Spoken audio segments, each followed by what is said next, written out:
ನೇಡಿ ಸಭಾಲೋಕನ ಎಲ್ಲ ವೀಕ್ಷಕರಿಗೆ ನಮಸ್ಕಾರ. ಸ್ನೇಹಿತರೆ, ನೋಡ್ತಾ ಇರಿ ಇವತ್ತು ನಮ್ಮ ಮುಂದೆ ಒಂದು ಕಂಪ್ಯೂಟರ್ ಸೆಟ್ ಇರುವಂಥದ್ದು. ಹೌದು, ಈ ಒಂದು ಕಂಪ್ಯೂಟರ್ ಸೆಟ್ನ ನಾವು ಯಾವ ರೀತಿ ಜೋಡಿಸ್ಕೊಳ್ಳೋದು, ಯಾವ ರೀತಿ ಪವರ್ ಕನೆಕ್ಷನ್ ಮಾಡ್ಕೊಳ್ಳೋದು ಅನ್ನೋದ್ರ ಬಗ್ಗೆ ಇವತ್ತಿನ ಎಪಿಸೋಡಲ್ಲಿ ನಮಗೆ ತಿಳಿಸ್ಕೊಡ್ತೀನಿ. ನೀವು ಹೇಳ್ಬೋದು, ಏನು ಗುರು ಇದೆಲ್ಲರಿಗೂ ಗೊತ್ತಿರೋದಿದೆ, ನೀವು ಯಾಕೆ ಈ ಒಂದು ವಿಡಿಯೋ ಕವರ್ ಮಾಡ್ತಾ ಇದ್ದೀರಾ ಅಂತ ಕೇಳ್ಬೋದು.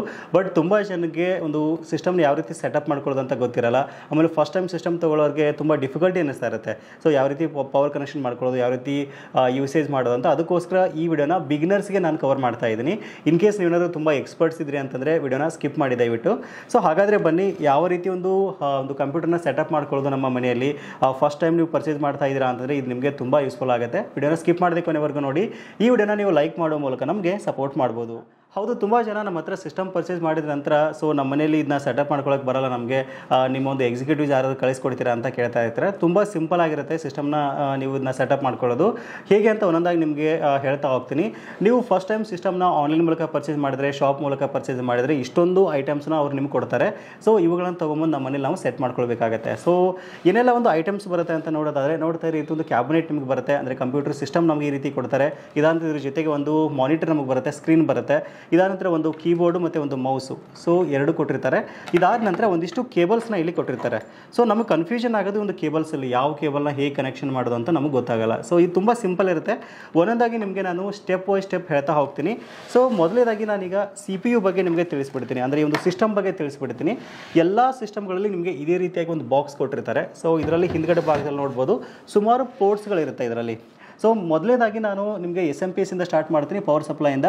ಸೊ ಕೆಲವೊಂದಿಷ್ಟು ಕ್ಯಾಬಿನೆಟ್ಸ್ನಲ್ಲಿ ಪವರ್ ಸಪ್ಲೈ ಮೇಲೆ ಇರುತ್ತೆ, ಕೆಲವೊಂದಿಷ್ಟರಲ್ಲಿ ಕೆಳಗಡೆ ಭಾಗದಲ್ಲಿ ಇರುತ್ತೆ. ಸೊ ಕನ್ಫ್ಯೂಷನ್ ಮಾಡ್ತಕ್ಕಂಥ ಅವಶ್ಯಕತೆ ಇಲ್ಲ, ನಿಮಗೆ ಎಲ್ಲ ಸೇಮ್ ಒಂದೇ ಪ್ರೊಸೀಜರ್ ಇರುತ್ತೆ. ಕೆಲವೊಂದಿಷ್ಟು SMPSಲ್ಲಿ ಈ ರೀತಿ ಬಟನ್ಸ್ ಕೊಟ್ಟಿರ್ತಾರೆ ಪವರ್ಗೆ. ಸೊ ಇಲ್ಲಿ ಒಂದು ಪವರ್ ನೀವು ಆನ್ ಮತ್ತು ಆಫ್ ಇಲ್ಲಿ ಸಹಿತ ನೀವು ಮಾಡ್ಕೋಬೋದು.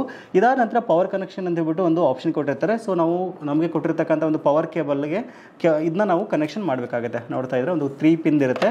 ಇದನ್ನ ನೀಟಾಗಿ ನಾವು ಈ ರೀತಿಯಾಗಿ ಇದಕ್ಕೆ ಕನೆಕ್ಷನ್ ಮಾಡ್ಕೋಬೇಕು.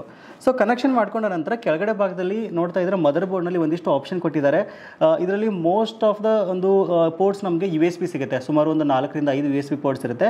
ಈ ಒಂದು USB ಪೋರ್ಟ್ಸ್ಗೆ ನಾವೇನು ಮಾಡಬೇಕು, ಮೌಸ್ ಮತ್ತು ಕೀಬೋರ್ಡ್ನ ಕನೆಕ್ಟ್ ಮಾಡಬೇಕು. ಆಯಿತಾ, ತುಂಬ ಸಿಂಪಲ್ ಇರುತ್ತೆ. ನೋಡ್ತಾ ಇದ್ರೆ ಒಂದು ಮೌಸ್ನ ನಾನು ಇದಕ್ಕೆ ಕನೆಕ್ಟ್ ಮಾಡ್ತಾ ಇದ್ದೀನಿ.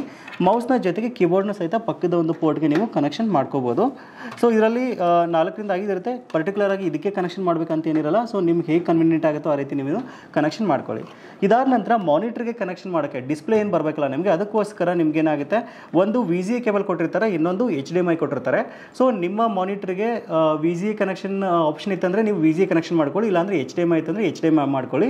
ಇತ್ತೀಚೆಗೆ ಲೇಟೆಸ್ಟಾಗಿ ಆಲ್ಮೋಸ್ಟ್ ಎಲ್ಲದರಲ್ಲೂ HDMI ಬರ್ತಾ ಇರುತ್ತೆ. ಇನ್ ಕೇಸ್ ನಿಮ್ಮ ಹತ್ರ ಓಲ್ಡ್ PC ಇತ್ತು, ಓಲ್ಡ್ PC ಬೈ ಮಾಡ್ತಾ ಇದ್ದೀರಾ ಅಂತಂದರೆ ನೀವು VGA ಕೇಬಲ್ನ ಇದಕ್ಕೆ ಕನೆಕ್ಷನ್ ಮಾಡ್ಕೊಳ್ಬೇಕಾಗುತ್ತೆ. ಆಮೇಲೆ ಈ ಒಂದು VGA ಮತ್ತು HDMI ಕೇಬಲ್ ಕನೆಕ್ಟ್ ಮಾಡುವಾಗ ನಿಮಗೆ ನೆನಪಿರಲಿ, ಇನ್ ಕೇಸ್ ನೀವೇನಾದರೂ ನಿಮ್ಮ ಸಿಸ್ಟಮ್ಗೆ ಗ್ರಾಫಿಕ್ಸ್ ಕಾರ್ಡ್ ಯೂಸ್ ಮಾಡ್ತಾ ಇದ್ದೀರಾ ಅಂತಂದರೆ, GPU ಯೂಸ್ ಮಾಡ್ತಾ ಇದ್ದಾರೆ, 2GB 4GB 6GB 8GB ಈ ಥರ ಗ್ರಾಫಿಕ್ಸ್ ಕಾರ್ಡ್ ಯೂಸ್ ಮಾಡ್ತಾ ಇದ್ದೀರಾ ಅಂತಂದರೆ ಡಿಸ್ಪ್ಲೇ ಯಾವಾಗಲೂ ಗ್ರಾಫಿಕ್ಸ್ ಕಾರ್ಡಿಂದ ಬರ್ತಾ ಇರುತ್ತೆ. ಆ ಟೈಮಲ್ಲಿ ನೀವು ಈ VGA ಕೇಬಲ್ನ ಮತ್ತು HDMI ಕೇಬಲ್ನ ಈ ಒಂದು ಬೋರ್ಡ್ ಹಾಕಂಗಿಲ್ಲ. ಆ ಟೈಮಲ್ಲಿ ಕೆಳಗಡೆ ಭಾಗದಲ್ಲಿ ಇಲ್ಲೇನಿರುತ್ತಲ್ಲ, ಸೊ ಇಲ್ಲಿ ನಿಮಗೆ GPU ಬರುತ್ತೆ, ಅಂದರೆ ಗ್ರಾಫಿಕ್ಸ್ ಕಾರ್ಡ್ ಬರುತ್ತೆ. ಆ ಒಂದು ಗ್ರಾಫಿಕ್ಸ್ ಕಾರ್ಡ್ಗೆ ಕಂಪಲ್ಸರಿ ನೀವು ಕನೆಕ್ಷನ್ ಮಾಡಬೇಕಾಗುತ್ತೆ.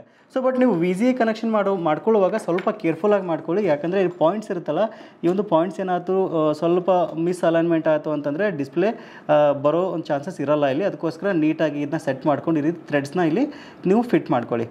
ಸೊ ಈಗ ಇದರ ಒಂದು ಕೆಲಸ ಮುಗೀತು. ಈಗ ಎಲ್ಲ ಒಂದು ಪೋರ್ಟ್ಸ್ಗೆ ನಾವು ಇದನ್ನ ಸೆಟ್ ಮಾಡ್ಕೊಂಡು, ತುಂಬ ಸಿಂಪಲ್ ಇದೆ ಇದು. ಇದಾದ ನಂತರ ನೆಕ್ಸ್ಟ್ ನಾವೇನು ಮಾಡಬೇಕು ಅಂತಂದರೆ, ಈಗ ಮಾನಿಟರ್ ಕನೆಕ್ಷನ್ ಮಾಡ್ಕೋಬೇಕು. ಸೊ ಎಲ್ಲ ಒಂದು ಮಾನಿಟರಲ್ಲಿ ಹಿಂದ್ಗಡೆ ಭಾಗದಲ್ಲಿ ಪವರ್ ಕನೆಕ್ಟಿವಿಟಿ ಆಪ್ಷನ್ ಇರುತ್ತೆ. ನೋಡ್ತಾ ಇದ್ರೆ ನಾನೀಗ ಪವರ್ ಕನೆಕ್ಷನ್ ಇದಕ್ಕೆ ಮಾಡ್ತಾ ಇದ್ದೀನಿ.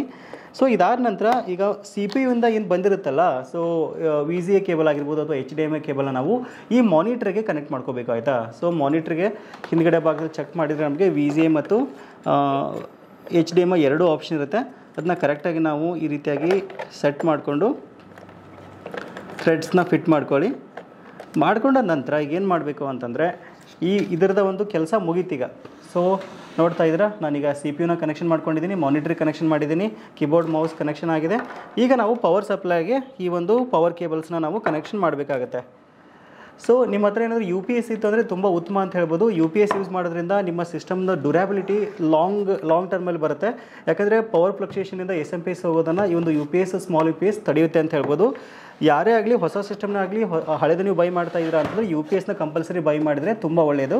ಸೊ ಈ ಒಂದು UPSನ ಒಂದು ಯೂಸಲಿ 3 ಪೋರ್ಟ್ಸ್ ಕೊಟ್ಟಿರ್ತಾರೆ. ಸೊ ನಾನು ಫಸ್ಟ್ ಮತ್ತು ಸೆಕೆಂಡ್ಗೆ ಈ ಒಂದು ಸಿಸ್ಟಮಿಂದು ಮತ್ತು ಈ ಒಂದು ಮಾನಿಟರ್ದಕ್ಕೆ ನಾನು ಕನೆಕ್ಷನ್ ಮಾಡ್ತಾ ಇದ್ದೀನಿ. ಸೊ ಇದಾದ ನಂತರ ನೋಡ್ತಾ ಇದ್ರೆ ಈ ಒಂದು ಯು ಪಿ ಎಸ್ನ ನಾವು ಆನ್ ಮಾಡ್ಕೋಬೇಕಾಗುತ್ತೆ ಈಗ. ಸೊ ಆಮೇಲೆ ಈ ಯು ಪಿ ಎಸ್ನ ಒಂದು ಕೇಬಲ್ ಏನಿರುತ್ತೆ ಇದನ್ನ ನೀವು ಪವರ್ ಸಪ್ಲೈಗೆ ಕನೆಕ್ಷನ್ ಮಾಡಿ. ಸೊ ನಿಮ್ಮ ಒಂದು ಗೋಡೆಲಿನ ಸಾಕೆಟ್ ಇರುತ್ತಲ್ಲ ಅದಕ್ಕೆ ನೀವು ಇದನ್ನ ಕನೆಕ್ಷನ್ ಮಾಡ್ಕೋಬೇಕಾಗುತ್ತೆ. ಇದಾದ ನಂತರ ನಾವು ಫಸ್ಟಿಗೆ ಯು ಪಿ ಎಸ್ನ ಆನ್ ಮಾಡೋಣ. ಸೊ ಈಗ ಯು ಪಿ ಎಸ್ ಆನ್ ಆಯಿತು ಆಯಿತಾ. So U P S on ಆದ ತಕ್ಷಣ ನಮಗೆ ಇಲ್ಲಿ ನಾವೇನು ಮಾಡ್ಕೋಬೇಕು, ನಮ್ಮ ಒಂದು ಸಿಸ್ಟಮ್ನ ಆನ್ ಮಾಡ್ಕೋಬೇಕು. ಜಸ್ಟ್ ನೀವು ಪವರ್ ಬಟನ್ ಪ್ರೆಸ್ ಮಾಡಿದ್ರಿ ಅಂತಂದರೆ ಈ ಒಂದು ಸಿಸ್ಟಮ್ ಇಲ್ಲಿ ಆನ್ ಆಗುತ್ತೆ. ಸೊ ನೋಡ್ತಾ ಇದ್ದರೆ ಸಿಸ್ಟಮ್ ಇಲ್ಲಿ ಆನ್ ಆಯಿತು. ತುಂಬ ಸಿಂಪಲ್ಲಾಗಿ ನೀವು ಕನೆಕ್ಷನ್ ಮಾಡಿಕೊಂಡು ನಿಮ್ಮೊಂದು ಕಂಪ್ಯೂಟರ್ ನೀವು ಆರಾಮಾಗಿ ಮನೆಯಲ್ಲಿ ಎಂಜಾಯ್ ಮಾಡ್ಬೋದು. ಸೊ ಸಿಸ್ಟಮ್ನ ಫಸ್ಟ್ ಟೈಮ್ ಪರ್ಚೇಸ್ ಮಾಡ್ತಕ್ಕಂಥ ನಿಮ್ಮ ಫ್ರೆಂಡ್ಸ್ಗೆ, ಫ್ಯಾಮಿಲಿ ಮೆಂಬರ್ಸ್ಗೆ ಮಿಸ್ ಮಾಡದೆ ಶೇರ್ ಮಾಡಿ, ತುಂಬ ಅನುಕೂಲ ಆಗುತ್ತೆ. ಸೊ ಇದಿಷ್ಟು ಇವತ್ತಿನ ಮಾಹಿತಿ. ಸಿಗೋಣ ಮತ್ತೆ ಮುಂದಿನ ಇಂಟ್ರೆಸ್ಟಿಂಗ್ ವಿಡಿಯೋ ಒಂದಿಗೆ. Thank you for watching. Take care.